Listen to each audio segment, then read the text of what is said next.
Evening, folks. Thanks for coming in. Nearly the end of another week. I hope you like that. I don't know how I managed to do it, but, I think it looks pretty nice. Anyway, tonight we are joined for the first time ever, a new victim, shall we say. Right? You see the look of worry on her face already, as in, oops, No, I need to say, I'll say at the top of the post kind of thing, Catherine. Her name's no Catherine. I got her name mixed up because I done the post early this morning and I had one eye open, one eye shut kind of thing, We have Caroline Mckendrick Gibson with us. Caroline she's a historical researcher, paranormal investigator. She's a writer and she's part of Somerset Paranormal Investigators UK. That's a big name. I know. Just call it Spy UK and then it's a lot easier. Spy UK, so there you go. So it's nice to meet you. I know we're sort of talking in mails and all, but it's nice to meet you camera to camera. And thanks for coming in and being a victim yet again. So how are you? Do you know, I am not bad, thank you very much. We've been talking for quite a while privately, so I feel like we're old friends now, Scott. You had to say the old word. Can you just say friends? You had to put that 3-letter word in. I was actually talking to Barry John the other night, and he kept bringing the subject of age up. I don't know why, but he likes to emphasise that I'm older than he is. You know what I mean? Yes, no, it does seem that we're friends, not old friends, friends. We are. We're good friends now. Yeah. That's better though. We'll go with that one. I like that as compared to the old. But so tell us a bit about yourself. Okay, if age is banned, we're not going there then. I'm not saying how old I am, but yeah. So I've been in the paranormal now for about, I would say, really into it for about 14 years. And for my own group, that's been running for 12 years. And it's been quite a big learning curve, really, for me and the team that we've currently got.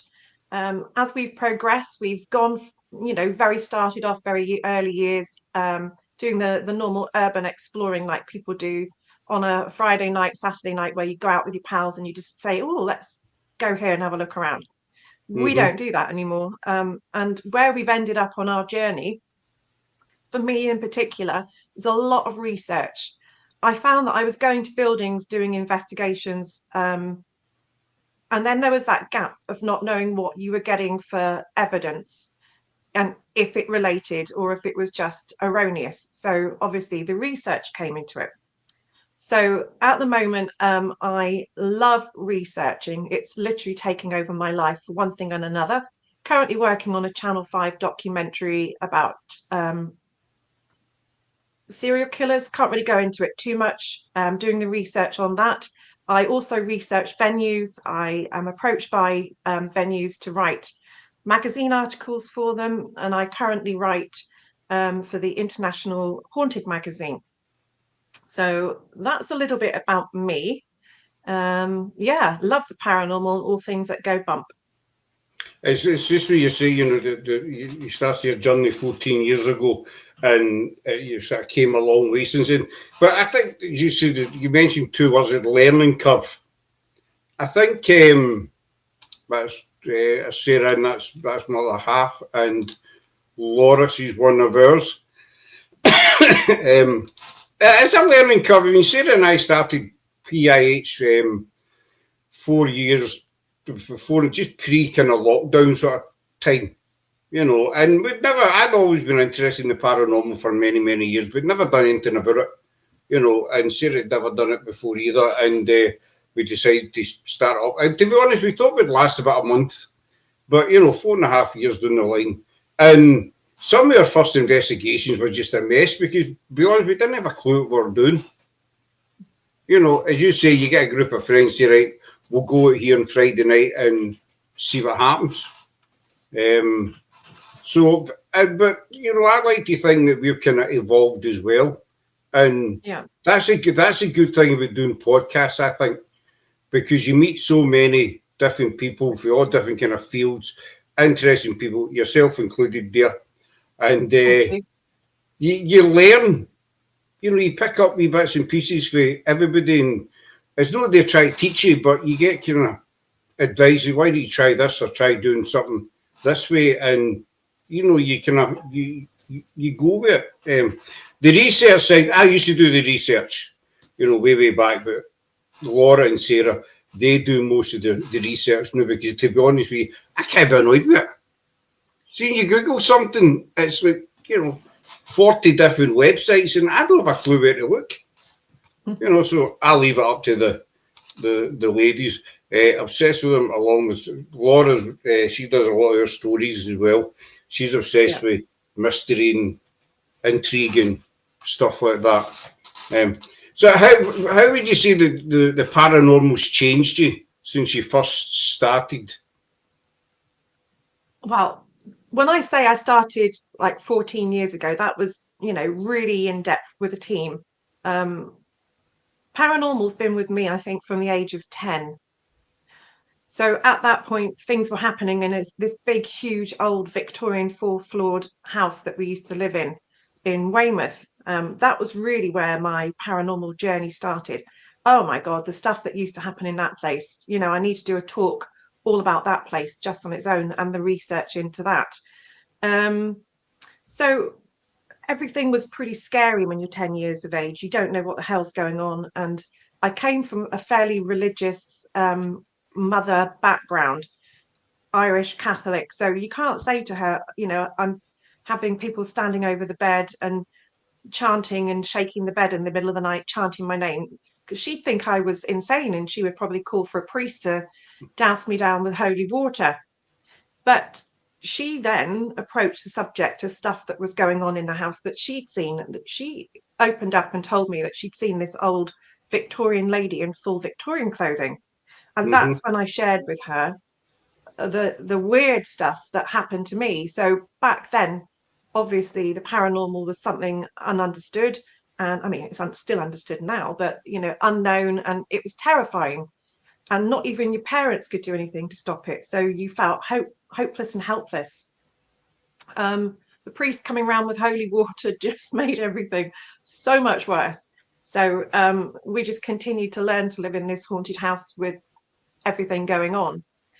And then when I got to about 15, I started to want to find out answers. So I went to the spiritualist church, because I thought that was the nearest thing to be able to tell me what was going on. I was guided by some people where to go to look for more answers. I still wasn't satisfied, because I just thought, well, that's somebody else's opinion, and I'm adding, spiritualism instead of Catholicism. So for me, I wasn't quite sure I was still going down the right avenue. So then from about 18, I was more interested in researching for myself what could possibly be going on. And then from that age, obviously, it's learning, reading, joining the SPR, so the Society of Psychical Research, joining ASAP. So all of these places where you can share your thoughts and learn from like-minded people. Obviously, that's the biggest curve that's gone up. And what you've also talked about, getting in touch with like-minded people. There are people out there, who don't find you a challenge, don't find you to be competition, and they're happy to join in and to share their thoughts and their feelings. That's the biggest learning curve, where you can back your ideas off of people. So for me, obviously, I went from being unknown, terrified, to being, a believer in the middle. And now I'm over this side. And every day I wake up, I think I've become a bit more skeptical. But I'm over here now with a skeptical believer, because after you've debunked and you've researched and you've found answers that can fit reasons why, and you've investigated within an inch of its life scientifically, you are left with that tiny, tiny little box that you've put stuff in that you have got no answer for. So while that unexplained is still there, I have to say that I'm skeptical, but have an open enough mind that I'm a believer. So if I go in blinkered totally into every situation, I don't think there'd be any point in doing this, because I would just be dismissing rather than being open. No, you're totally spot on. I spoke of this in quite a few shows. You need to have that bit of skeptic in you, even though you do believe there is something, after we leave here kind of thing. You do need to be skeptical. As you just says, if you went into every investigation with blinkers on, then you think, what's the point? And I mean, there are people out there, teams, I've seen them and, doing investigations that as soon as they walk into a castle or church, wherever, bang, that's paranormal, that's a spirit, blah, blah, blah. They don't look down every avenue, but they say, right, that's all paranormal. But I totally agree, Carol, you do need to, and we do that a lot. If we hear a noise or something, you go hunting to see, right, we could have made that noise. And if you search everything, then we never say anything's paranormal. We just say to yourself, we can't explain it. We heard a noise or we seen something and we don't know what it is. We can't explain it. We like to let other people decide. There's too many. I want your opinion on this. I think there's too many, no disrespect to them, teams, etc. on Facebook, and it really grinds my gears. They'll put up pictures and they'll circle and they'll put arrows and everything. This is a spirit. This is a ghost. I think if you're going to be, we were talking about this last week. We were in Edinburgh. Actually, if you're going to put up a picture, then just put the picture up, and say, does anybody see anything? See, I'm currently, for the last few years now, I've been an ASAP executive, and I run the National Investigations Coordination for all the cases coming in across the UK. And you would not believe the amount of orbs or the amount of pictures that we get with the red circle. And every time you get the red circle, it's kind of like a little bit soul destroying, that you sit there and just go, well, could you just not have told me what you think it might be or what happened? But you're looking at it and it's just like, but people are on their journeys, Scott. They're on their journeys, and that might have been where I was 25 years ago. That's a good point. I'm not going to dismiss it out of hand. I like to try and review and give people feedback and give them like links to the ASAP website where it can go through photographic anomalies, so it can show you what it is that's been proven to be camera faults and things. So yeah, I mean, I'm not just like, oh God, red ring of death. I am very open to helping people with an education on their journey, which is what most of us in the paranormal world hope to be able to give to somebody else coming alongside us. No, that's totally true. As you said earlier on, you mentioned about the competition and stuff. There are, individuals out there that are in it for the competition. They want to be number one. They want to have the best evidence or the best podcast or whatever.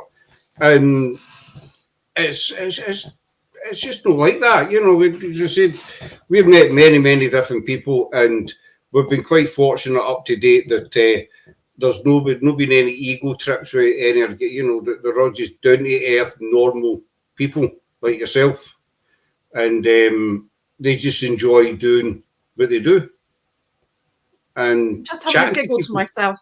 I'm not so sure that the word normal's been used in a sentence with me before, but thanks for that. Well, yeah, I don't know what you're like behind the scenes, but you know what I mean.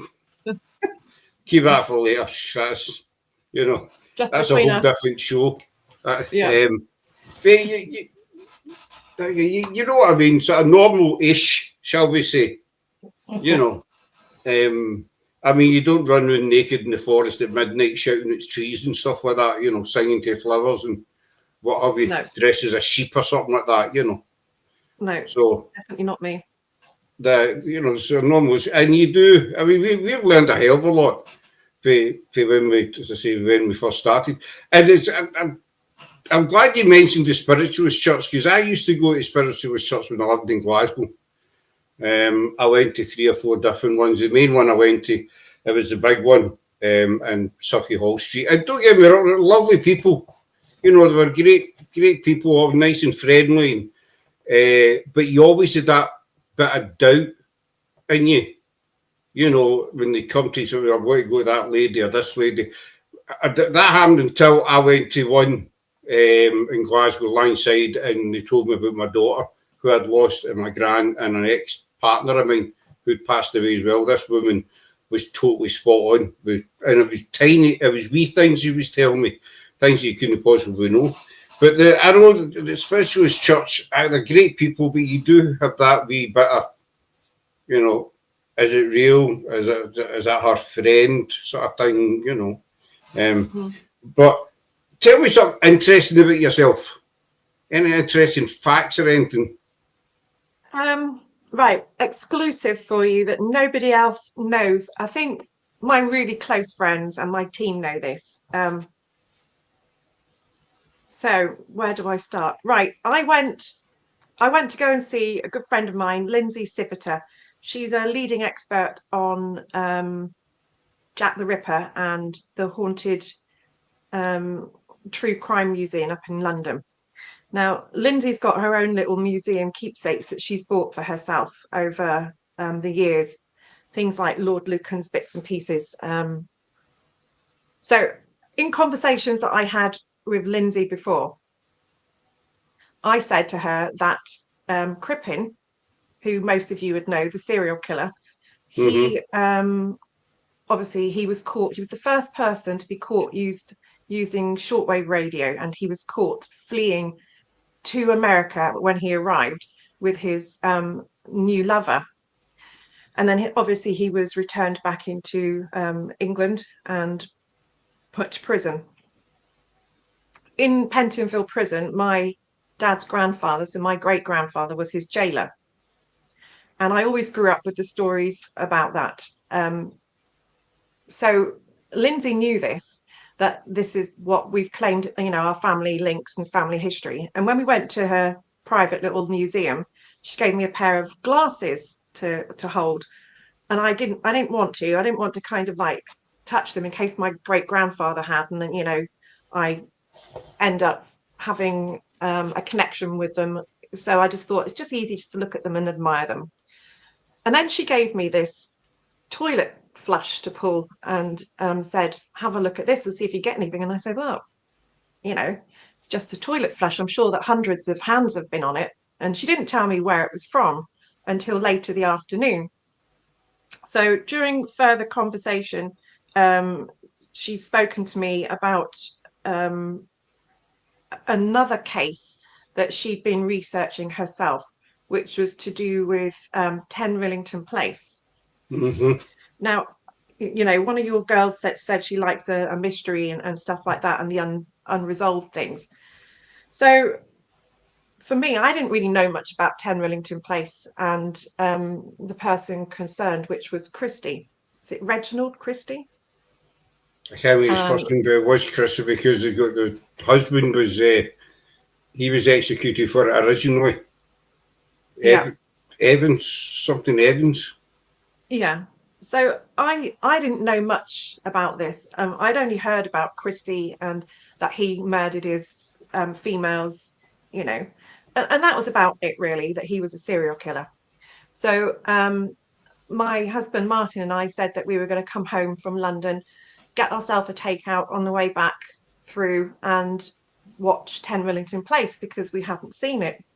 So we sat down and we put the TV on, and within the first few minutes, Christie is showing people around the property, and he said, oh, this isn't the floor that you'll be looking at. This is where Mr. Kitchener lives. And I went, pause. Name did he just say? Kitchener. I went, that's my family name, who all originated from London, kind of thing. And one of the names of the guard of Crippen was Christie. So, and I'm saying, right, let's just stop watching this and I'm going to do some research. Anyway, from that day to now, the research that I have found is, wow, it's mind-blowing. So the grandfather, great-grandfather link straight up he's called Thomas, and it was sideways out through his link in the Kitchener name that lived in 10 Rillington Place with Christie at the same time. So he was Mr. Kitchener that lived there. Prior to Christie moving in, Mr. Kitchener had his wife also living there called Sarah. And now we got to my dad's grandmother. So, up through his mother's side. So his grandfather, his dad's side is the Kitchener side. And then my grandmother, his mother's side, is the Aldridge. So researching 10 Rillington Place, I then came up with an Aldridge that lived in 10 Rillington Place as well. Alice Aldridge. And I'd been trying to research where Alice disappeared to because I couldn't find her. She was married to my great uncle. But I'm sat there and I'm thinking, well, this can't be the same Alice. In the building at the same time, just prior to Christie, were the Kitcheners and the Aldridges. And I think they were lifelong families, because going back in history even further, every time you have a place where the Kitcheners have lived, the Aldridges have either shared the big house with them, or they have lived in the same street next door or across the road. So they were lifelong family. And that's how obviously my grandparents met each other. So not only do I have links to Christie, I've got links to Crippen. And also when I was in the job, we had a serial killer in our police station when he was released from prison, and he was kept for his own safety in our prison, in our police station for 6 months. So that's 3 generations of different areas that have all had connections with serial killers, and you are the first person to hear that story. Well, thank you very much, Carol. That is quite fascinating. Especially the serial killer connection. I remember, I'll put 2 comments up, pop them up there. That was like when my mum, she went to hospitals when I was pregnant, said I'd have a baby boy, which I did. He would be born with breathing issues, he was, and he would have an ability for numbers. He's a math genius and a higher A in maths and ND, A, and A in advanced maths. So, the lady that Laura's mum's seen is spot on as well. Seriously, that's fascinating. That is quite a fascinating story. I remember seeing the film. I think it was Richard Attenborough that played him. Yeah. Way back, long time ago, I remember. And he was kind of, obviously Richard Attenborough is a fantastic actor, but you got that kind of creepy vibe for him, watching the whole film. But they eventually got him in the end. So I mean, the story. So how do you feel about that? What's your thoughts on it? I was blown away because I would never have known that, and I would have gone to my grave never knowing that if I didn't start doing research and looking at things in depth. Because obviously I've now got links into apps and areas that I can find research information. So, and my interest has grown in that area. Obviously, the paranormal is still really important, but it's really important to be able to find the evidence that you can link in with stuff.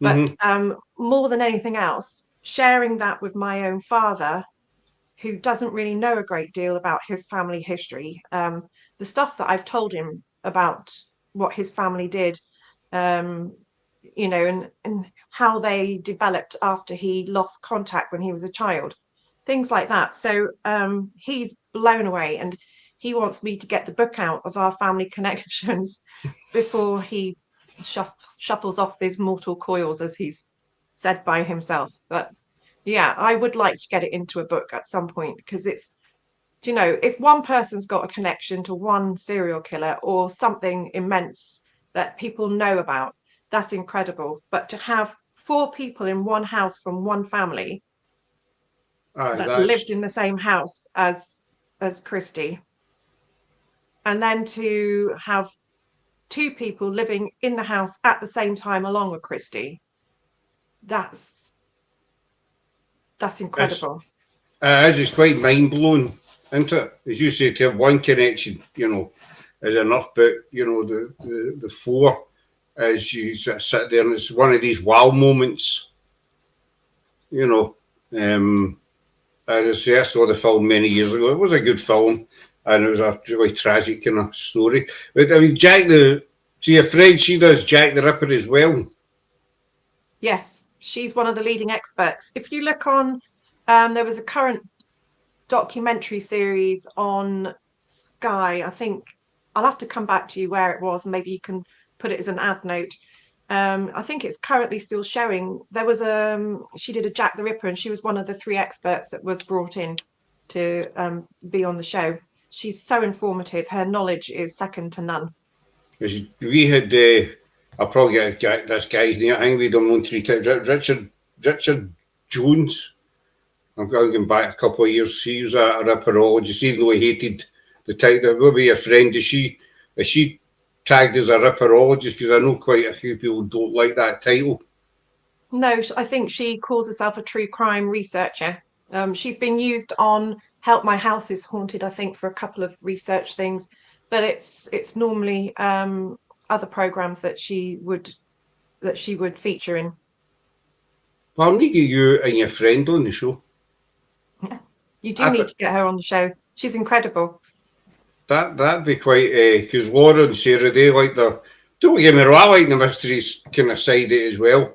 But Laura and Sarah, they like their mysteries. So is there any, you're a historical researcher, is there any sort of certain part of history that attracts you more than any other? So you're saying anything Jack the Ripper, I'm there. Yeah. Jack the Ripper and Mary Queen of Scots, you say there's 2 big things. I'm sure it was Richard Jones. That's going to annoy me now. Sorry, Rob. Is there any kind of period of history that you're more drawn to? I think probably James I, because we're from Somerset. So you've obviously got the Battle of Sedgemoor, which was quite prominent in the Monmouth Rebellion. Mm-hmm. So that's featured quite high in a lot of our research for the properties, especially when they're around 1600 buildings. So you tend to have some kind of Monmouth Rebellion attachment or Judge Jeffreys. So I wouldn't say that I'm an expert. I'm still learning. There's a lot of things I don't know, but there's a lot of things I have discovered that make me go, I mean, even bribery for Judge Jeffreys, I never thought that he could take a bribe because he was a very harsh judge, also known as the hanging judge, and he's very well known in the South Country. So Judge Jeffreys would be open to a bribe, but it was a huge bribe to line his pocket. And then it is kind of like, Russian roulette. What would you get instead? But rather than being hung by your neck until you're dead and then drawn and quartered in some occasions and head placed on a spike, all that nice stuff, you were sent out to Jamaica to be a white slave. So that was your alternative. And I think that you had to spend, I think it was any time between 10 and 20 years before you could have your pardon to return. I think I would have went for option B. Yeah, a lot of people did. But would you have been rich enough, though, Scott, to be able to line the pockets? It was a big wedge. Oh, I don't know. I doubt that very, very well. I'm not very good with money. I used to be, but I'm not very good with money. So the answer to that would have to be a big no. I would have ended up, getting chopped up, basically. I live for mysteries, anything unsolved. My favourite and obsession is Maura Murray. That's a story that I don't know if you know anything about the Maura. I don't even know if I'm pronouncing it right. About the story about this lady. I don't know very much about it, to be honest. I think Laura's going to do a story on it, and she's also going to be. Can Laura just add a little bit? What part of Scotland did Maura Murray come from? Was it up in Lossiemouth area or Elgin area? You're probably sitting at home feverishly typing. Yeah, I do know of somebody from that area who went missing and her body's never been found. If that's the same person. No, I don't know very much about the story. The Laura's going to do a story on it. I don't know how recent it is, but where is this kind of, I was going to say this century, the last 10, 20 years, whatever. But she should have answered by now, actually. She's usually quicker than answering than she is. I must apologise, Caroline. Come on, Laura, dear, get the type. Well, I've tried doing that. I can't. I'm a one finger out texter. I can't. I don't know about you, but I can't sit. Sarah does it. I sit. She do that. Bang bang. I tried it and I gave up. Totally irrelevant, fact there. But I just thought I'd add that in while we're still waiting on Laura. I mean, I'm fascinated by the Tudor era. Always have been. For many years, and we've done quite a wee bit on the Tudors as well. We've got the history gal coming in next week. I think she's Elizabeth Croft, her name is. I don't know if you've heard her. She's a historian's right into the sort of Tudor times. I find that sort of time fascinating. And obviously the witch trials, no fascinating in a good way sort of thing, but just the sort of all the injustice that was sort of done back then. So these there's Sarah getting a bit in. He's actually so slow at typing, I can type 5 pages. She's no kidding. Just see, I used to work in a call centre, and I used to be in the computer, and I could, but it just went. I lost that gift basically. So now I get slagged at how slow a typer I actually am. I would judge Jeffries. I've read I've read bits and pieces. He was a bit of a badging sort of thing. He was very firm. God, I say firm. I don't even think that he was fair half the time. I just think that he had prejudices and he was very harsh in his sentencing. So you're very lucky if you ever got pardoned or really, it was hard labour to hanging most of the time. So yeah, I'm so glad that I wasn't around in those days, because if I'd have heard any voices in the room from a spirit or anything, I probably would have been put straight on that jacking stool. So yeah, not good. Scott, her daughter, could probably take quite. She's 8. She probably she knows more about apps and all that than I do. Do you think he enjoyed the reputation? Do you think Judge Jeffries, do you think he enjoyed having that reputation, and this is what made him so brutal, basically? He had the authoritative voice, didn't he? That he was the person who spoke the most. Now, back in those days, men and women were put in their place. So, it was always going to be a man who was the authoritative voice, just because of the timeline. But how much of that was just that, and how much was a personality type as well? I know that you and I have been talking about privately. This is about narcissism and egos and things. And this is where, even back in those days, the psyche and the mind would have still behaved in the same way, just expressed their words differently, I'm guessing. So you would have had egocentric and driven people back in those days. So I think he was known as the infamous hanging judge. So I think he liked the title of infamy. He was power crazy, really. I think I've got a comment for Laura. I'll stick up in 2-3 seconds. The other one, just you're talking about the narcissistic, what have you. I think Matthew Hopkins was a prime example of that. The Witchfinder Jet. I think he was a prime example. He liked the being in control and the money and the reputation and stuff like that. And it was a kind of, I think it was a power trip to him. He had a cult following, really, didn't he? Of people who believed him. That's the dangerous ones, who influence other people's thought process as well. And as soon as they heard the name, Matthew Hopkins, that's all the women, cowering. Witchfinder General. Aye. Laura's saying, no, it was 2004, Haverhill near Hampshire, America. Okay. I've been completely hooked from. I've watched it.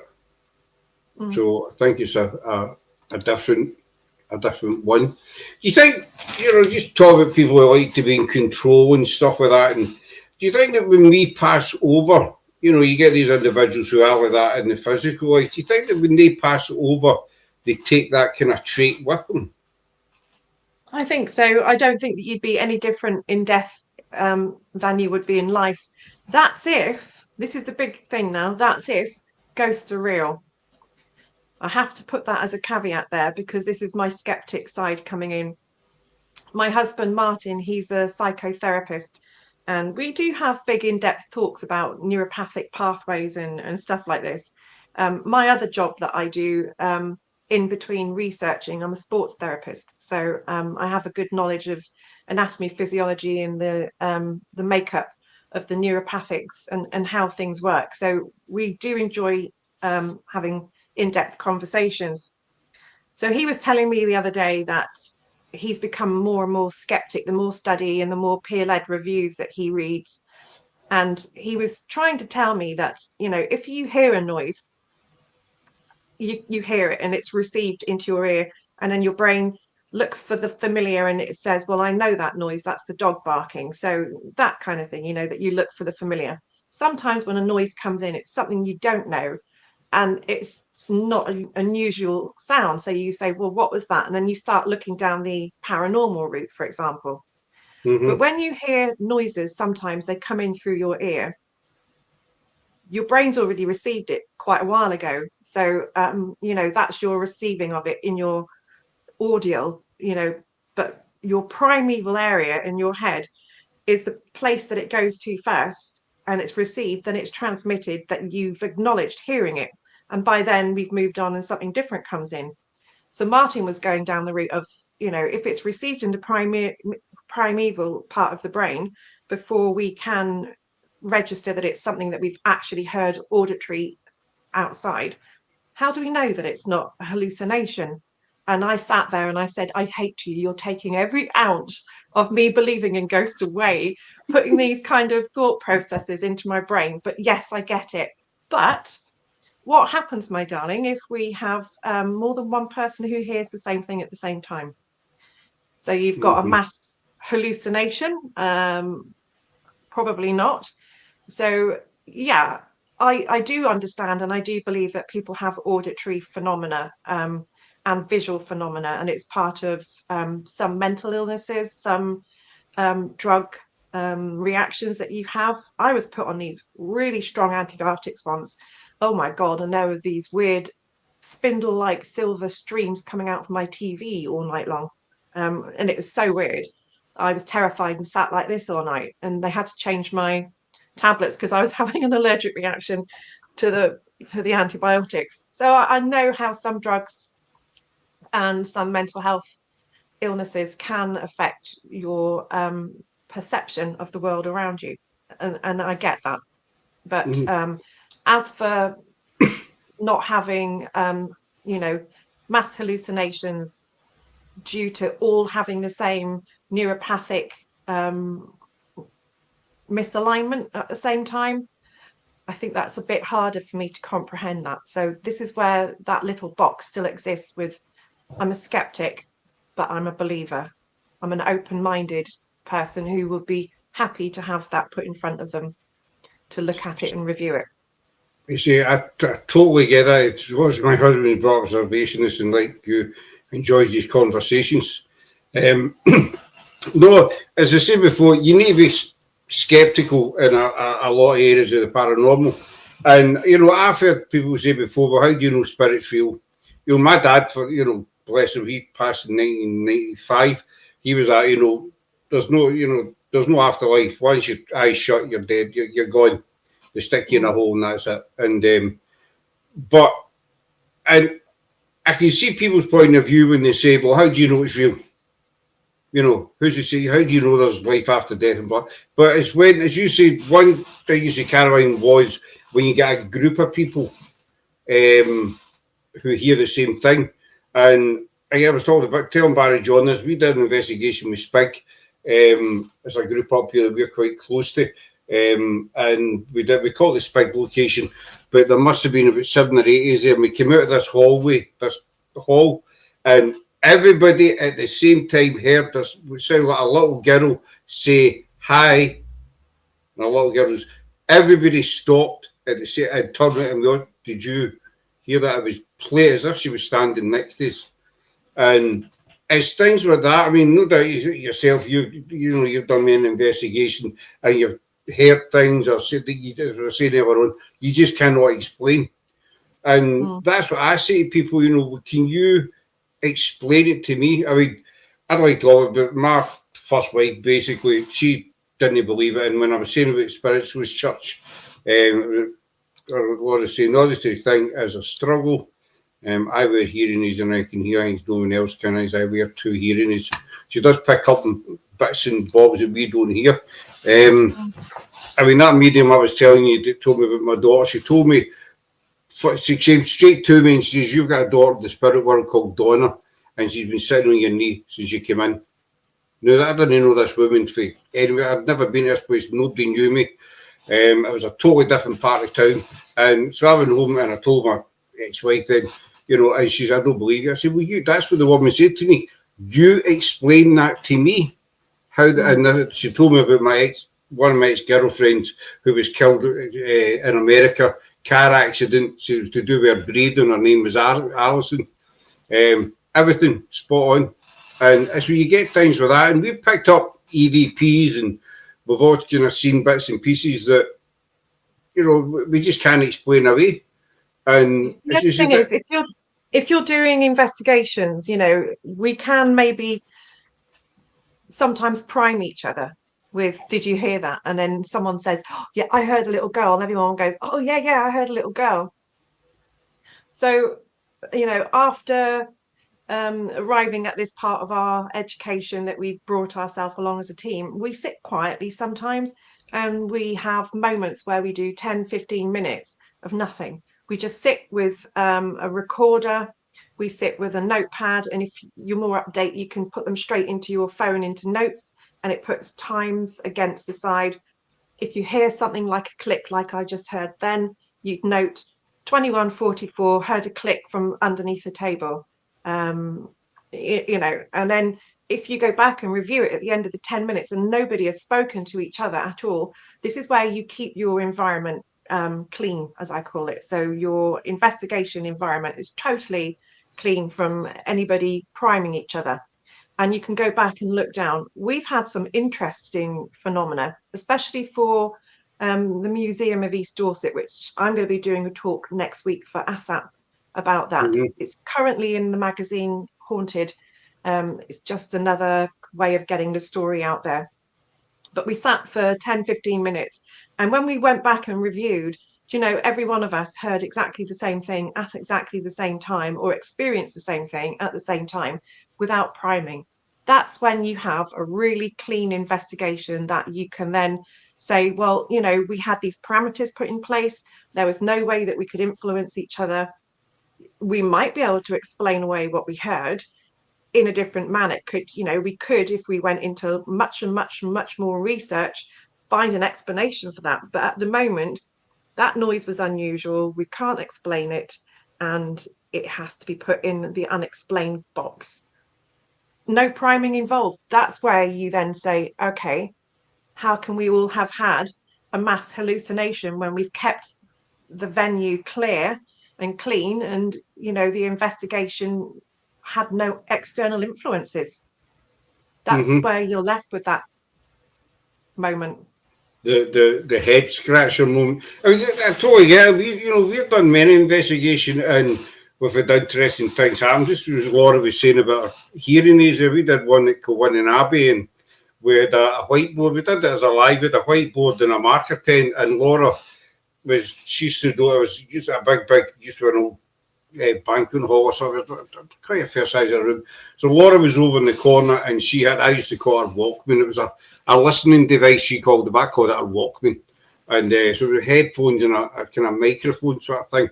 And I was standing away over the other side, and I had the whiteboard, and I drew I says to people in the chat, right, somebody tell me a shape or a number or something to write on this board. And somebody said circle, so I put a circle on it. So, and what I said was, Spirit, if you can tell me what I put on this, can you tell me what I put on this board? So I didn't say number or shape, because somebody said, well, you were giving her a clue, basically. So I says, can you tell me what I put on this board? And it took a few minutes, but then Laura got back to us and she said, circle.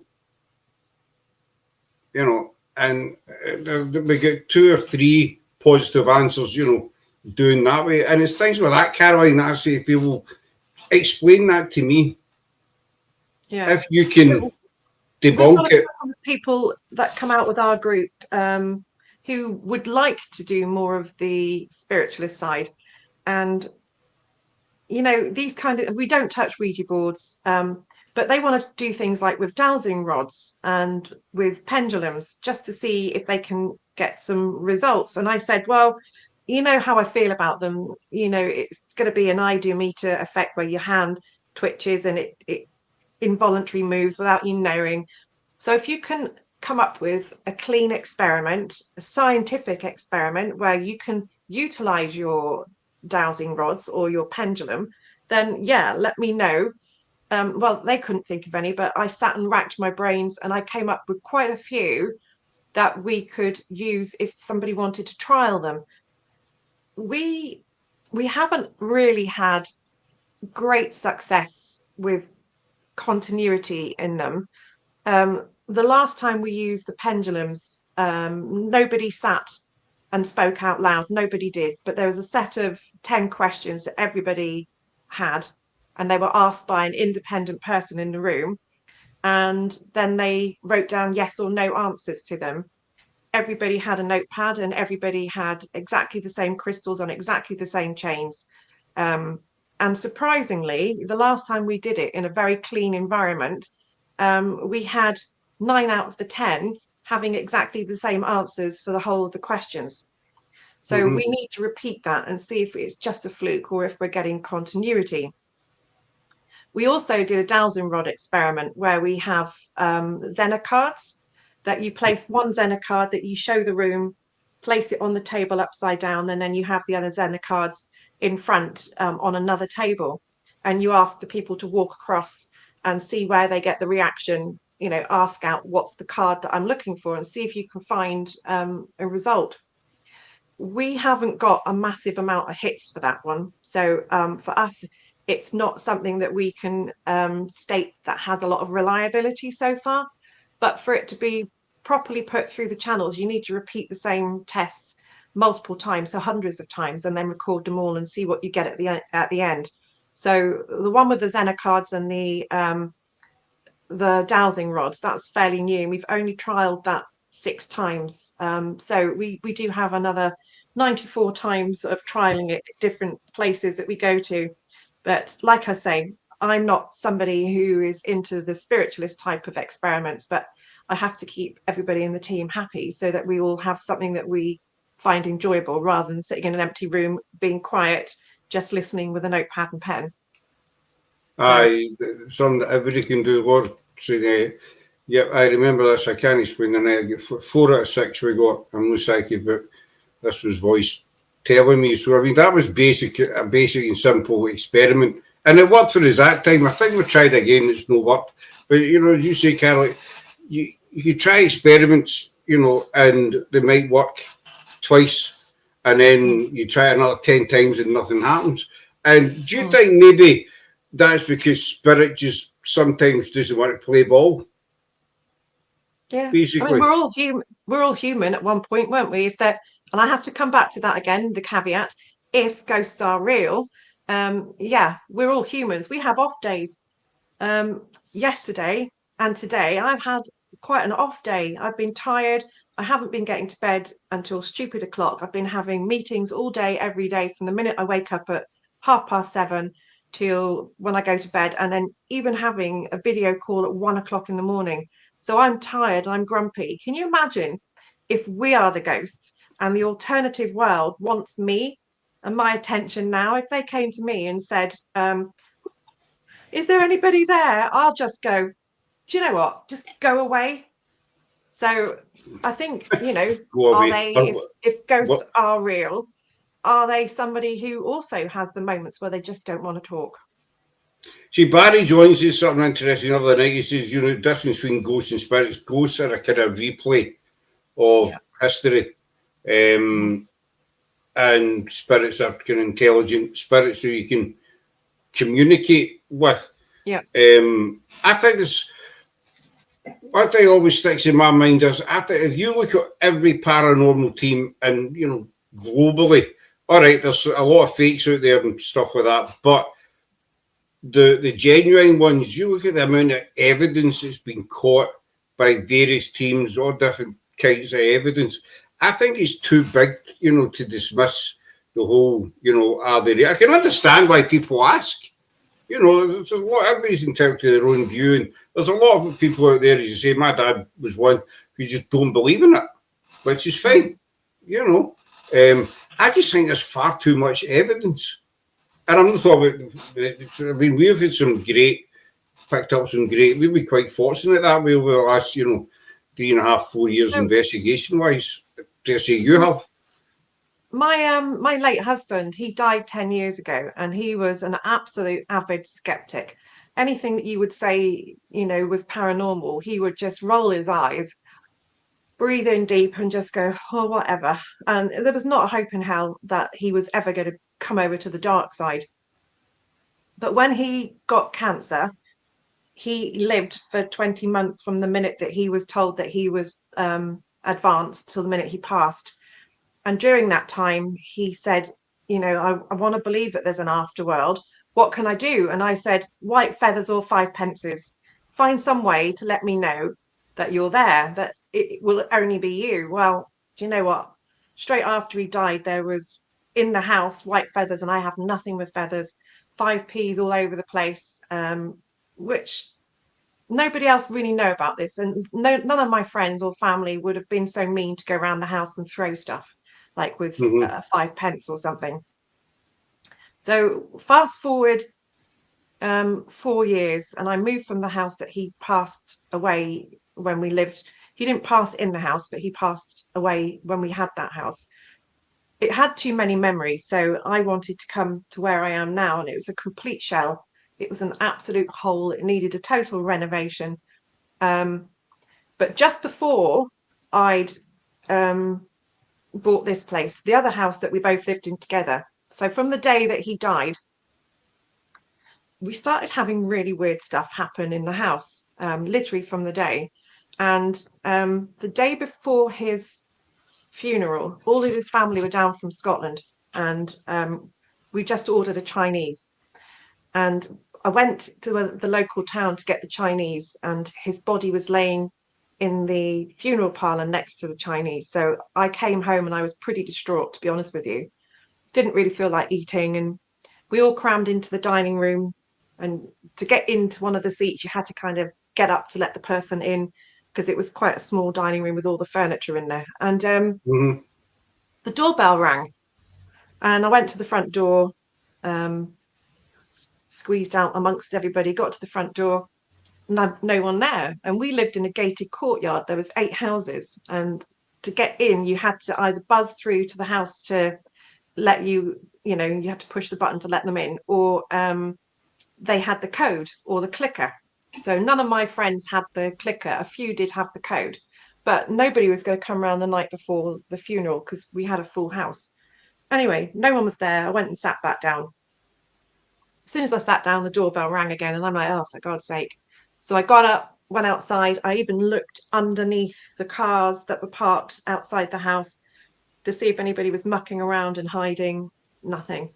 And then came in, sat back down again, got back up because the doorbell went again. And this time I just said, oh, God, Steve, if this is you, stop it, because we're hungry. We want our Chinese. Just let us eat, stop being a pain in the ass. We acknowledge your existence. We can see, and we're, that it might be you. Did all the talking kind of thing. And then it stopped. Nothing else the rest of the night. Go right the way through to the next morning, and Steve's mum, she's cooking everybody bacon butties. It's a good staple Scottish diet. Everybody loves bacon butty in the morning. Or a rolling slice. So, yeah. So she was doing that, and the doorbell rang. Now, Steve, when he was alive, his two favourite meals were Chinese and bacon butties.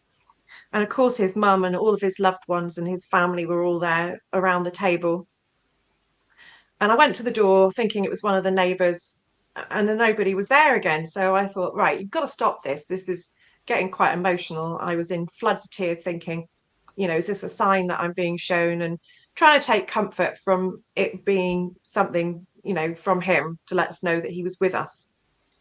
And had the funeral. Nothing happened the next day. No doorbells, nothing. That was all good. His family the next day after the funeral were getting ready to fly back to Scotland, and we were in the hallway, and his sister, she's a skeptic. She gave me a hug and looked me right in the eye, and she said to me, "You've got to stop torturing yourself thinking that the doorbell incident was him. You're going to turn yourself into a wreck if you focus on that. You've got to stop." And I said, okay. And at that exact moment, the fire alarms for the whole house, it's 4 floors, this place, it's a big, huge townhouse kind of thing.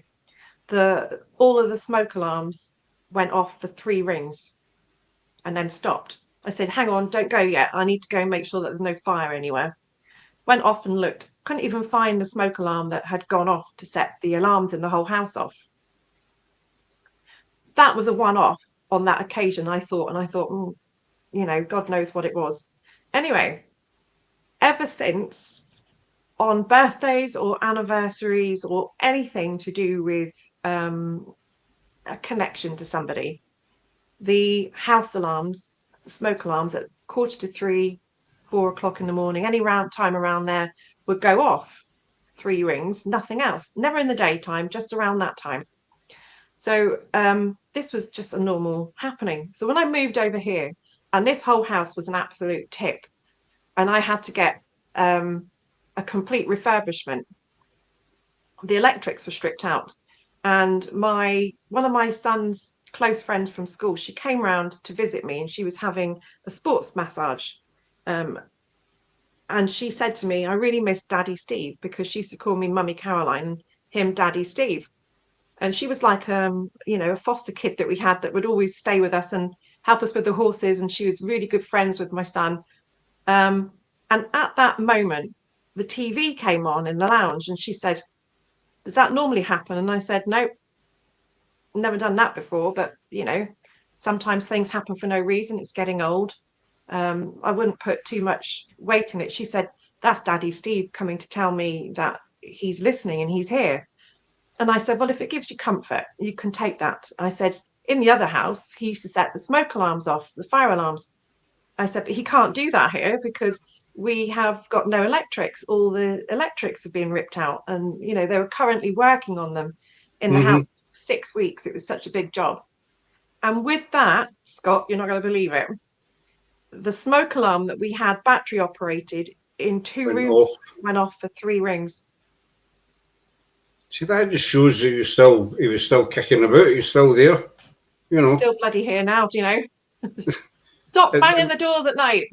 And I do believe, they always say our loved ones stay close to us after they pass, and I totally believe that. And I've had bits and pieces happen to me over the years. One of the biggest things I was saying earlier on with my ex-girlfriend passed away in America, that medium said to me that night, Alison wants you to know she's watching over you. And that stuck with me. And I used to drive, long story short, I used to drive trucks and vans for a living. One time I was driving Carlisle. I came out of Carlisle and I was parked in the lay-by for my break. It was before the seatbelt law came in, so that's how long ago it was. Not giving away the age, just it was quite a while back. And I never ever wore a seatbelt because one of my old friends, his mum, was killed in a car crash. The car went on fire and she couldn't get the belt off. So that totally put me off the belt. But for some reason, I was sitting away by this particular day and something kept telling me to put my belt on. You know, the voice in the back of your head scenario, whatever you want to call it, said, put your belt, put your seatbelt on. So I did. And I was about 30, 40 miles from Glasgow, stopped in a tailback. It was a clear, sunny, dry day. And I was in a transit van and just stopped. And seconds later, this other van went into the back of me. The police says he was doing about 70 miles an hour when he went into the back of me.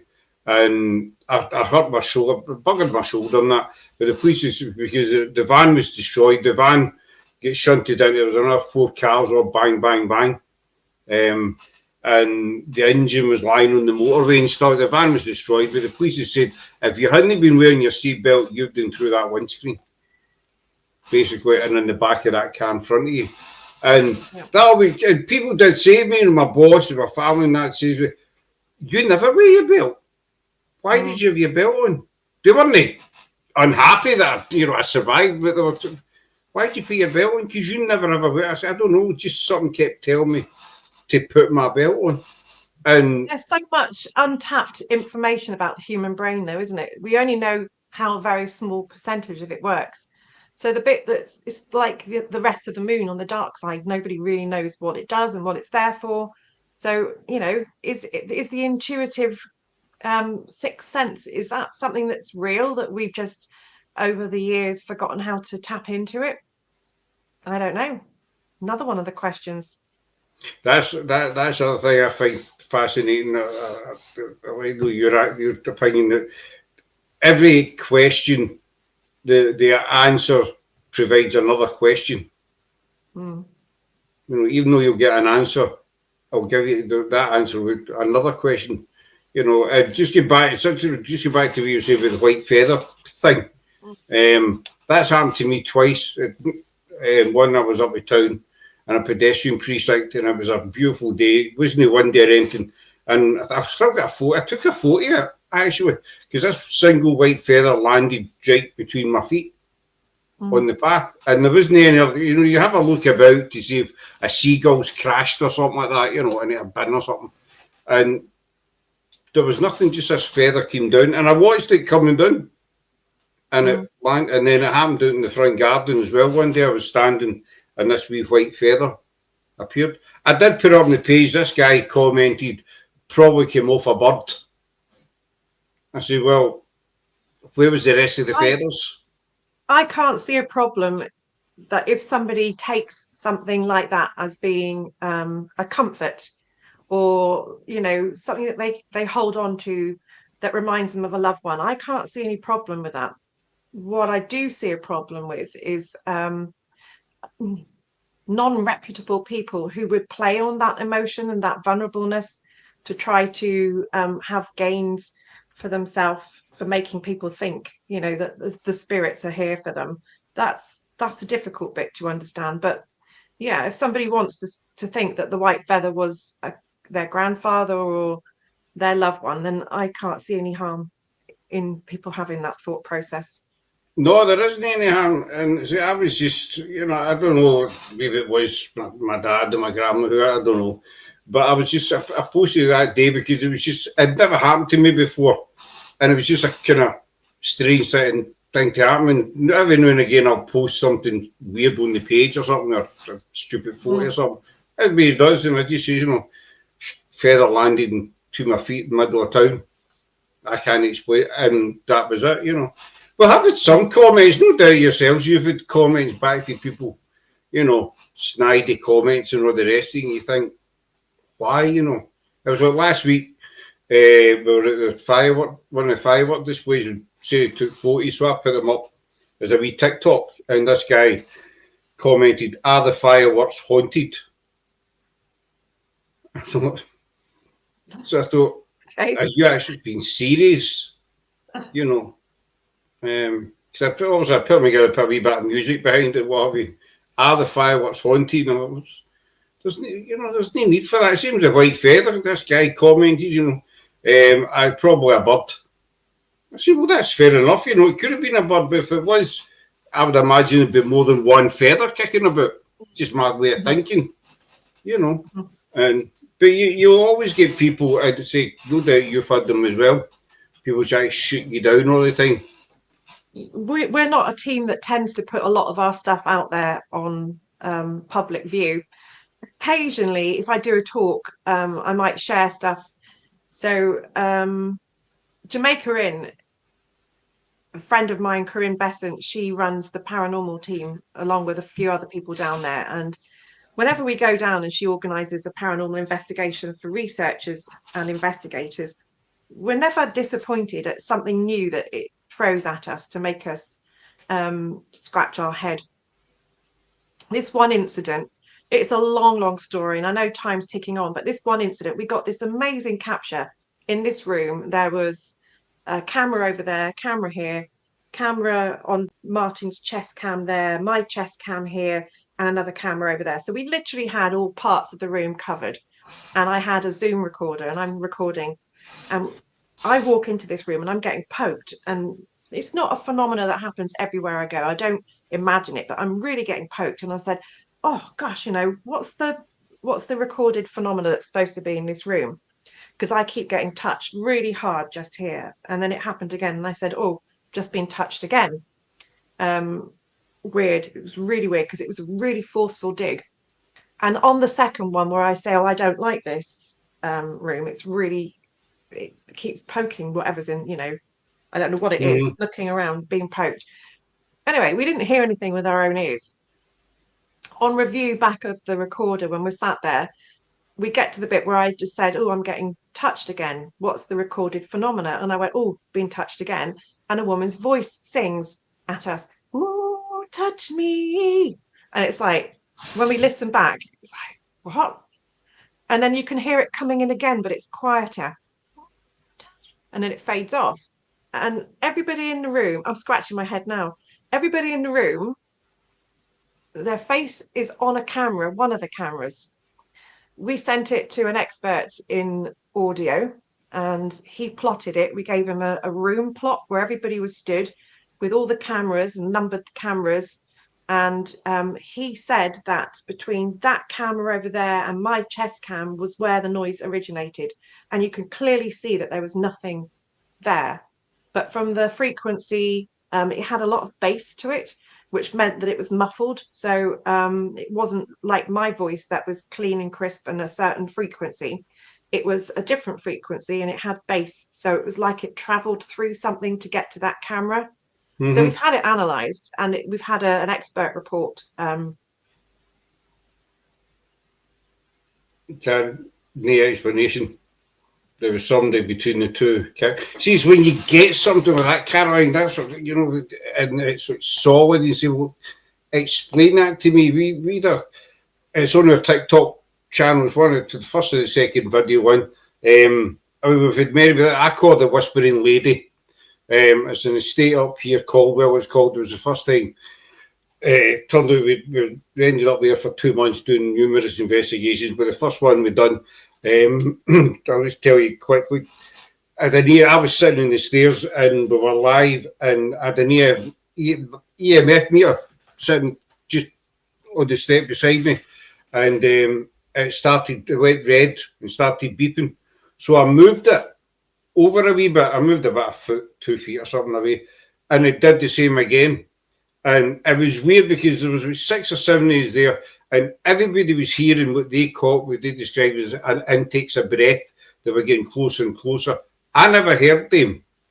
I heard this woman. We thought it was Latin. We managed to record it and pick it up.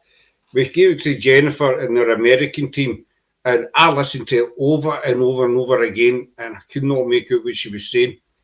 I sent it to about 10 or 11 people, and they says, that's not through the app. That's real time. She was beside you. So it turned out, I don't know if you've heard him, Jim Martin for the Spirit Realm Network. He's into audio and all the rest of it. We did a show with him. And he says, well, I'll break it down on the show. And so he did on the show, and he says, the lady's asking is your light better now? Says, what's your footage? Your EMF meter goes to red. It never went to red in its life. And then it goes to red again. And then she asks you, is your light better now? And I found that we get tons of evidence with Caldwell. If you're ever up here, we need to take you because it's just same as Loudon. It's so active, it's unbelievable. But it's when you get bits like that and people, you get 10, 11 people, independent, who've got nothing to gain, and will say, that's not through the app. That's real time. You know, and that's why I say, well, just we'll try and debunk that for me. If you can debunk that lady, that's fair enough. So normally somebody might hear one of these things going off, but I mean, this girl singing, it's incredibly loud. I mean, I can play it for you now if you want. If you want, I stick on. That was the weirdest thing. Even being there, Caldwell is something. Caldwell is something. It's a place, shall we say? Okay, so I've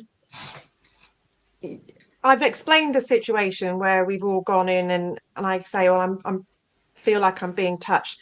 I won't let it go on because when we review it, I actually say a baddie word. So I don't want to. Sorry, you can say the odd baddie word. No, I'll show you the bit lifetime that we didn't actually hear. But the baddie word is too bad to go out publicly because I'm a lady and I don't swear, don't you know? Not in public on podcast, just privately. So you'll hear me say what's the phenomena, what's the reports I don't like here. I've just been touched again, and then you will hear her sing. You won't go, oh, did I miss that? You won't miss it. You ready? Mm-hmm. What's happening? I feel like it's sinister. Did you hear that? Play it again. Oh no, where'd you go?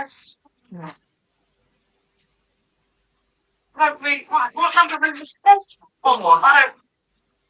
Touch me. I feel like it's a bit. I hear touch me over everybody else's voice. Yeah, a singer. Do you want it again? No, where'd you go? What's happening? It sounds like a young female. Yeah. So the recorded phenomena in the bedroom, nobody ever recorded a female singing or anything. And this is where you're saying to me about phenomena and, do they always play? Why don't they, always give you the same thing kind of thing in that conversation that we had earlier? Maybe because they don't feel like it. So it's taken Corinne 2 years for somebody else to record having a female singing in that room in Jamaica Inn. And they've heard that again recently, about 2 years after that. So it's when you get repeat phenomena that you can start building some kind of historic evidence, unconnected. She's never shared that with anybody because it was a one-off. But I don't put our captures out on display for people. I use them for talk purposes because I'm just not really interested in people trying to analyze it and go, oh, you faked that. Do you know, I've got nothing to prove by faking anything. It's just not what I'm interested in. I keep this to myself. Our finds are for us and our team. We will display them in a talk, what we've captured. If people want to analyze them, they can. That's been professionally analyzed. So we don't know what that was or who she was, but it sounded like a young female. I mean, how many people have gone in that room and said, can somebody touch us? Touch one of us? And it's now just a piss take, isn't it, really? It's just like, they want to touch. Here comes one. She looks like a good enough to poke. And then I go, oh, I've just been touched. We didn't ask them to touch us. And then it's like, oh, it's almost like saying, well, every time someone comes in here, they always ask to be touched. So, ooh, touch me. Are they getting fed up with the same questions over and over again? I would say they would, and I would say there's more. That's just my opinion. Also, I've never been there, but I would say you have more chance of getting touched or hearing something if you don't ask for it. I don't know, you think of that, you know, as you say, people going, oh, can you touch me, can you poke me, you know, whatever. And if they're constantly, as you say, get constantly getting asked the same question, we get fed up with it. I mean, I dare say there's been some point in your life where you've been asked the same question time and time again. And it just, Yeah, you know, we've been moving away from that with our team over the last few years. So with me doing the historic research, we've been called into a pub to do a long-term project, find out what's going on. So they report seeing and smelling a female and hearing and seeing a man, full-bodied apparition. So I've done the research, and a lady who lived next door, she went across the road and was murdered brutally by a neighbour that she worked for back in the early days of the pub being built. And the landlord with farmer across the road went into the house and discovered the body. So when he came back to the pub, did she come with him? So we sat and read the inquest out last Friday. Oh my God, literally reading the inquest as if I was at the inquest taking the information. It's a bit like the Singapore experiment, I'm guessing, where you reenact what's happened. That was sparking off so much stuff happening, and we're getting more names coming through as direct phenomena, direct voice phenomena and things like that, and also EVPs as well. So having the history that I've got there, I can then go, well, what names have we got? What do we hear? And it's like, oh, well, they've given me that name. Well, that's in our list of history. it's when you can tie both of them. I mean, is it possible that she followed the farmer back because she felt safe with him? Again, if ghosts are real, did she follow him home when she was dead? Was Does it a she friendly case realise? that yeah, it was a traumatic death, traumatic. She was axe murdered in her head, and there was 23 axe, marks within her. She was absolutely bludgeoned to death. So it was pretty traumatic. Well, And the report was quite traumatic to read in some of it as well. that would, I would imagine that would be quite traumatic for. What about, you know, we see, I mentioned Loudon Cut. We've been doing Loudon Cut for about 2.5, 3 years. And people say, why do you get back to the same location? We're big believers in building up, trying to build up a relationship with spirit. And we've been quite fortunate with Loudon. And, you know, the girls have done the research, and we're quite fortunate to, there's a local farm. When we get more time, I'll give you the ins and outs. There's a local farm that's connected, got a direct link to the Kirk, and we've had information for them as well. Do you think if you keep going back to the same location, some people might say it's boring, which is fair enough, but you build up that trust with spirit and you're liable to form a kind of relationship with them. They remember you. I don't know necessarily that I can authenticate that that's what happens. Possibly. But I also think the benefit of going back to the same place over and over again is for your purposes of research and getting good evidence-based information where you can repeat the same investigations and you can repeat the same things over and over again. And it's when you repeat something and you get exactly the same response or exactly the same results, that's when you can start saying that that's proper evidence because you've repeated the same experiments and got the same results.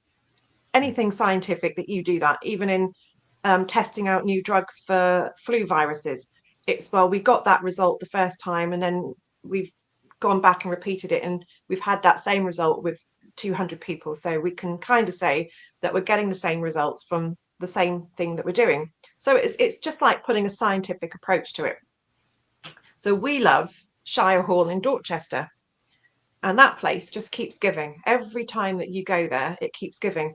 We had a German film crew do a documentary on us that went out on Euro TV Arte, and it went viral at the time, and we won 14 times awards, 3 of them, platinum awards. I've got them up there if anybody wants to see them. But we were so proud of that. You know, the phenomena that you get in that place. So we were sat Everybody was quiet and still. The crew were watching us. Everybody was on camera. Then there were 3 bangs like a gavel. And it's just like, and I'm pretending to be the judge up on the top of the area where the judge would sit to give out Mm-hmm. sentence. And I've got a black cloth on my head and I'm in full kit, you know. And then there was a gavel go off for 3 knocks. And we just all looked baffled at each other. Because back in the days when you've got Judge Jeffreys and you're having a proper court, gavels weren't used. No. They weren't part of a court proceeding. It's something that's been brought in through American TVism to portray what happens in a court. They've never been used in a court for silencing people. They were, however, maybe used to bang to summon the guard to come up and bring the prisoner to the dock. But also courts, along with pubs, would be used for a lot of selling of goods, selling of land, and also for doing, sales for horses and belongings and things. So a gavel is always used for sales. Mm-hmm. So was that something as a residual from that? Or was it attempting to bring a judge up? Was it just a noise that was there replaying like a history noise that's in the depths of the building? We've never had it happen again. Never. We for that, we've done it and something's happened and then we've been back and it's never ever happened again. And it's frustrating, in a way, because you want it to happen again, to sort of validate the first time kind of thing. But as I say earlier, a spirit don't want to play ball, and you could be sitting right next to a spirit, and if they don't want to talk to you, then you're just going to sit there all night in silence, basically. You would be a sort of physical person, and but we're big believers. Well, like in Kirk, we must have been going there for, I don't know, the best part of a year, maybe, before we got anything. Maybe knows more, but it was a while anyway. And we felt that we built up a relationship with them, that they remembered us, because there was a couple of times I was saying, I was up at the farm or I was up at the house, and we'd get clear EVPs of women saying Scott was up at the house, he's been up at the farm, full sentences, or they say where's Sarah, or there's Laura, and it's when you get things with that, and that's when you feel that, because the girls used to be not petrified, but they always had an uneasy feeling about the back of the kirkyard. And then there came a point where the atmosphere kind of shifted, and now they'll go down there quite the thing. I took Laura down and dumped her one night. She did her own vigil down there, which she would never have done, prior to that. I think the atmosphere sort of shifted, and I don't know, people might say I'm talking bollocks, but it's just when you can sense it, you kind of, this place feels kind of different to what it usually does, and then you start getting more and more kind of responses. Do you think it's important to build up a kind of trust and respect with spirit, to become friends with them, basically, where possible? Well, anything that can help to get you results. Yeah, I mean, I don't agree with being disrespectful. So, the famous TV people who shan't be named because I don't want a lawsuit, they go in there and they shout, "Demon be done." Why? Because demons don't exist. Anything that's been on this life, on this earth, will be the same in death. So would you want someone screaming in your face, "Demon be gone," or would you want someone saying, "Are you okay?" And being kind to you? So if you are going to call out, then I can understand how you would want to be sympathetic and gentle and kind to build a rapport, because I work better if people are polite and kind to me rather than shout. So yeah, if ghosts and spirits are real, then yeah, why not be polite and try and build a friendship? I just think you should just talk to them if they're standing next to you. I mean, you're going to and say, "Hi, Mr. Dempster, we're back again. We've not been up for a couple of months, whatever, because we've been busy." General kind of chitty chat like that. I mean, the whole demon thing, that was just before we wind it up. I was just going to ask you, but you're saying demons be gone. What's your opinion on demons? I think demonic's used far too much these days. You know that word, everything's demonic. Just, to me, it's just a grumpy spirit. Yeah. There wasn't a people person in this life, and there's just no a people person in the next one. I believe that demons exist somewhere in some kind of form, you know, realm, whatever you want to call it. But all these, you say, all these programs, you know, demon be gone. And I mean, we've been with a couple of people and they said, that's a demon. There's something evil. I mean, we did this rotation, it was about 5-6 times. And we'd always had wee bits of, nothing major, wee bits of activity on the top floor. And we took this gentleman one night with us, you know. And we'd been there about 4 or 5 times previously. And this guy, and he was there and he's like, there's something evil over in that. Laura was with me. So she was familiar with the place. She said, there's something evil over in that corner. Don't go in that corner. You're not allowed in that corner. And we're thinking, we've been in that corner ages, you know, loads of times. There's nothing evil here. Not there. And in that stairwell, there's something demonic and evil. Well, you need to get out of here. All that, you know, bollocks, basically. We're thinking, we've done this place about 5 times. And we've had K2s going off for cat balls, the odd footsteps, maybe here and there. And that's where it ends. But he was right down the demonic path, you know. And we thought, no, you know, forget it. But no, I'm not into all these, you know, people say that's demonic. Aye, it's a demon. Be gone. I need to do an exorcism on him. And you get these clowns that say, I'm an ordained exorcist. I don't know if you ever came across them. So there was a case that I was dealing with another group, and I think we did everything in our power to try and work out what was going on. And just through process of elimination, and back in the day, this was like 8 years ago now, he literally threw everything at it, including the kitchen sink. And then he said, I'm going to have to get something else.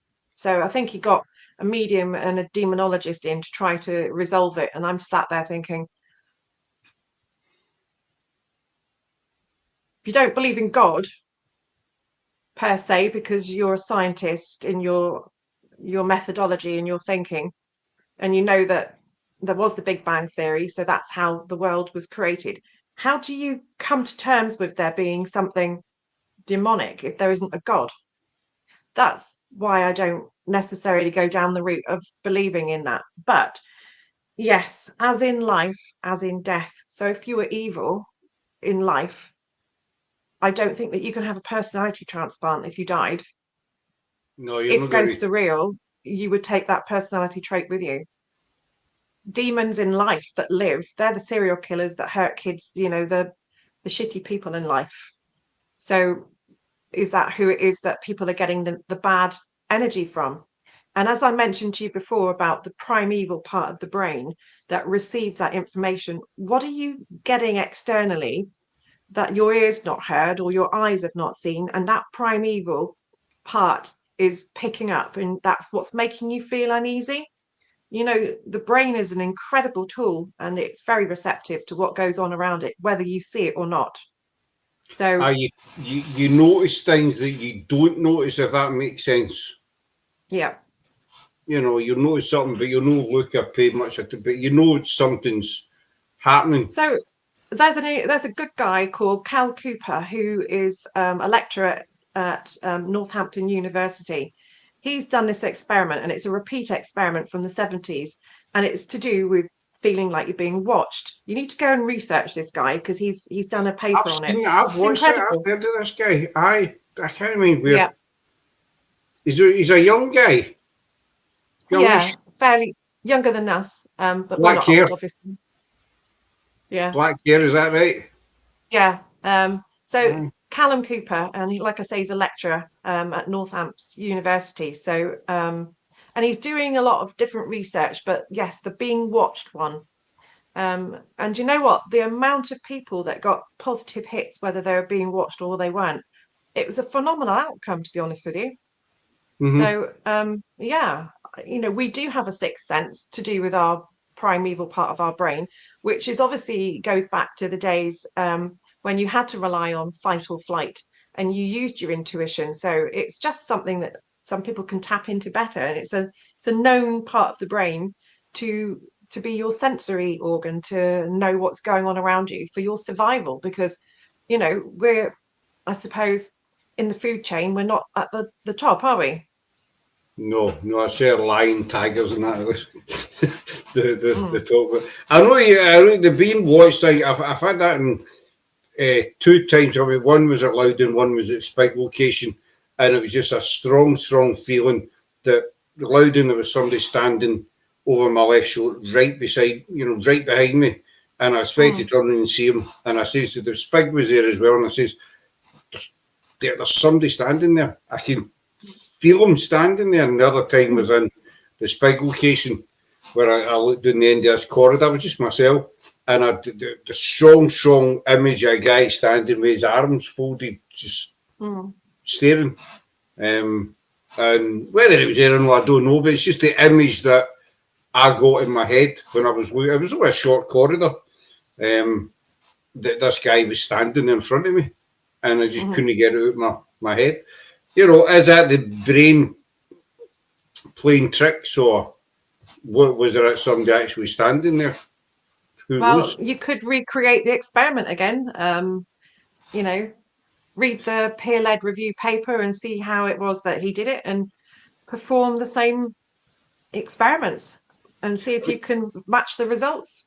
I mean, at Loudon, you always feel that there's people there, and we've had another 3-4 different teams into Loudon and they all say the same thing. You always feel Cat and Will Armstrong for Idaho, for America. They were over with them, and Cat's quite strong that way. And she says, there's a little girl here, and we picked up bits and pieces of a little girl, but you always feel that there's people walking about. Whether they're conscious that you're there or they're just going about what they used to do. Same as up at the farm. I says that to the owner, and he says he agreed with me. He says I've lived here for X amount of years, but I always feel like there's people wandering about, just doing whatever work they did back in the day, and it's a weird feeling. Do you know what I mean? I don't like this room. This is the most haunted room in our house. We hear loads of stuff happening in here and in the kitchen, in the hallway. But in here, we always hear a man coughing. It's just like a... And then when I bought the place, this must have been the main lounge rather than the dining room. And I think that the lounge was a bedroom originally because it was a bungalow. And then it's been converted. But yeah, this is weird. People hear coughing in here and the kitchen banging and cups being put down. But whenever I come through this room, I have to always have the lights on, because I just feel, as soon as I step over the threshold, I feel like there's someone in the room. Have you any idea who it is, or who, a previous tenant? Or I do believe that the old man of the father, he was the father of the first owner. He died in the house. So I don't know if this was the room that was the lounge that he used to sit in, and that was his bedroom over there. Yeah, so we think it's him. We know that one person died, and it sounds like an old guy with emphysema, or maybe a chest issue from smoking too much. Yeah, I have heard a woman crying in here as well, and she said, "I'm sorry, I'm sorry." That was weird, and a little girl laughing, and it was weird, very weird. So we have had auditory. There is stuff that gets thrown in the hallway. As soon as we put cameras in there, it doesn't do it, but it does it a couple of times a year. The clock winder from the grandfather clock gets thrown off, and we've caught that, witnessed it live happening in front of us. There's a thing. Last question. I've just noticed the time there. The camera thing, right? Usually you put cameras in, not hardly anything happens, which is interesting. Do you think that spirit? I mean, I believe spirit has the capacity to learn after they pass through here.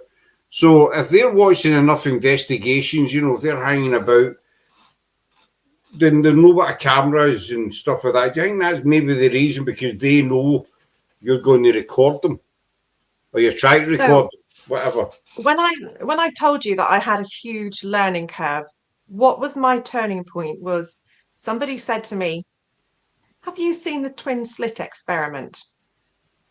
It's an experiment that was conducted in the 70s, and it was just like an open university thing it's quantum physics, about firing some kind of laser or something. Go and have a look at it. And I said, "Oh, okay, watch the lecture and tell me what you think." I came back and I went, "Wow, that explains everything. I now get it all." And yeah, totally explains why you can't pick things up on camera. So for everybody who's watching and who's tuned in, this is your homework. You need to go off and research the twin slit experiment, and you will have a complete upsurge in your thought process why we can't actually capture ghosts, spirits. Have a think. It might resonate with you. It did with me. I'm right there. As I said before, I've never really entered in. I always use a pen. Some people have said to me in the past, why do you have a pen? Because you never write anything down. I think it's just a thing.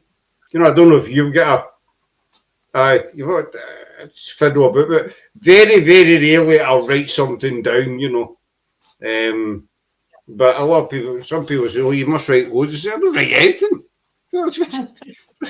Nothing. I just play with my pen. I've got a wee basket here with about, I don't know, a dozen pens in it. So if I drop one, I'll just reach out. I don't know if it's a comfort thing or no. Do you know what I mean? I've put mine down because otherwise I'd be probably annoying you with the click. So, I put it down out the way so I can't touch it. Or maybe it's a kind of classic interview. You see them on TV and they get the clipboard and the pen.